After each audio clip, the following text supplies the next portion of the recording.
Hi mga mi! Welcome back sa ating page. Magre-review ulit tayo ng Kansashi mga mi. Kasi yung iba mga mi bagong pasok, tsaka hindi nila mahanap yung video ko yata. Kahit nagawan ko na nga ito ng tutorial mga mi is uulit-ulitin natin. Syempre na mga mi, para walang maiwan sa atin, lahat tayo makasabay. Marami ang design ng Kansashi mga mi, pero syempre itong pinakasimple yung ituturo natin. Syempre dito muna tayo sa madali mga mi. Medyo mabagal nga itong video mga mi para magets nyo nga. Kasi yung iba mga mi is nabibilisan yata kaya hindi nila masyadong nagigets kung paano ko siya tinupi. Parehas lang din ito mga mi dun sa tutorial ko dun sa una. Kaya lang ito mga mi is gagamitan ko ng clips. Actually mga mi, order ito sa akin. Ayaw niya daw ng headband. Gusto niya is clip. Kung napanood nyo yung reel ko mga mi, dun sa nag-unboxing ako ng barrett clip, yun nga yung gamit ko dito, 10cm. Ideal talaga ang 10cm mga mi kahit saan, kahit sa Kansashi, kahit sa mga big bows natin. Nauubusan din ng stock yung shop na yun mga mi, dun sa sinishare kong link kung saan ako bumibili. Minsan nauubusan talaga kahit ako mga mi. Huy, kakashare. Share pa more. Siyempre mabait tayo mga mi. Huy, sana all mabait. Hindi,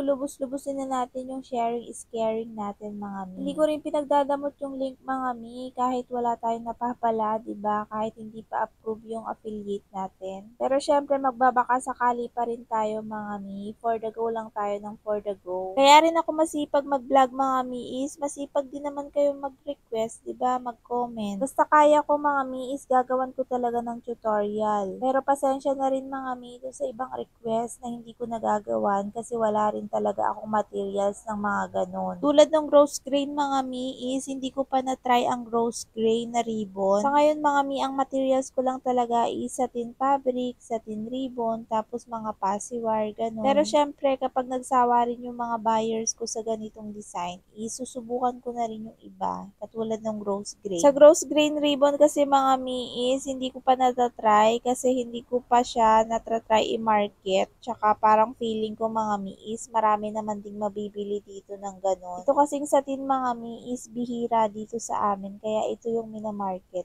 ko. Anyways mga mi, siguro naman is na-gets nyo na kung paano nga ako magsunog, paano ako magtupi. Syempre mag-proceed na tayo sa next step mga mi. Yung petals mga mi is hindi ko rin masabi kung ilan nga yung sinunog ko dyan, pero may sobra dyan mga mi. Kasi mga mi, depende na dun sa pagdidikit natin ng mga petals yan. Dito mga mi is makikita nyo kung paano ko dinikit sa pinaka-clip. Pero bago nyan mga mi is kukuha muna tayo ng 8 petals para nga tahiin. Ito yung magiging center niya mga mi para matibay din naman yung pagkakagawa natin. Tahiin muna natin. Kasi para sure mga mi na hindi rin magkakalas-kalas yung pinaka-center. Yan sa center mga mi is pwedeng 8 petals, pwede ring umabot yan ng hanggang 10. Pero sa akin mga mi is okay na yung 8 petals kasi magsisingit pa din naman tayo. Parang gagawa lang din tayo ng pinaka-base, tsaka dyan tayo magsisimula mga mi ng paggawa ng ating design. Tapos mga mi, nagupit lang din ako ng kasing laki ng piso na foam sheet dyan. Tapos dinikit ko dyan sa pinakalikod. Tapos inayos ko mga mi ng by 4, pinaghiwalay ko na. Tapos kumuha ko ng dalawang petals mga mi, pinagdikit ko. Tapos panoorin nyo sa video mga mi kung paano ko nga siya dinikit at in-insert. Bali yung 8 petals mga mi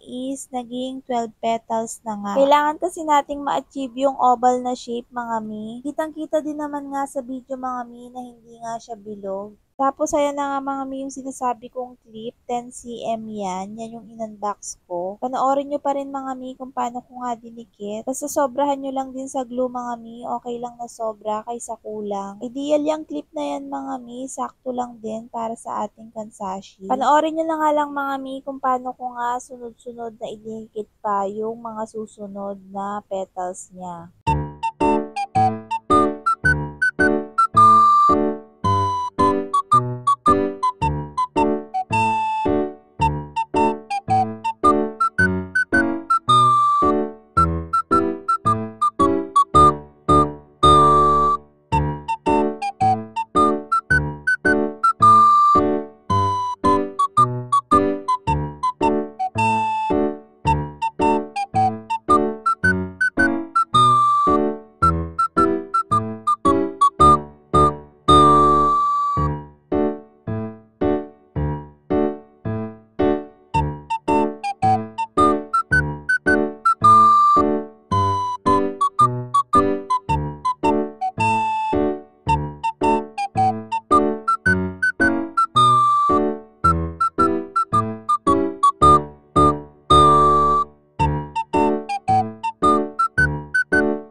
At ayan na nga mga mi yung kinalabasan, naglagay lang din ako ng rhinestone dyan, tsaka ng pearl. Ang purpose ng pearl mga mi is para matakpan nga yung pinagdugtungan ng mga petals. Tapos ayan na nga mga mi yung kinalabasan, di ba ang ganda, ang syala. Yan lang for today's video mga mi, more benta to us. God bless, thank you for watching.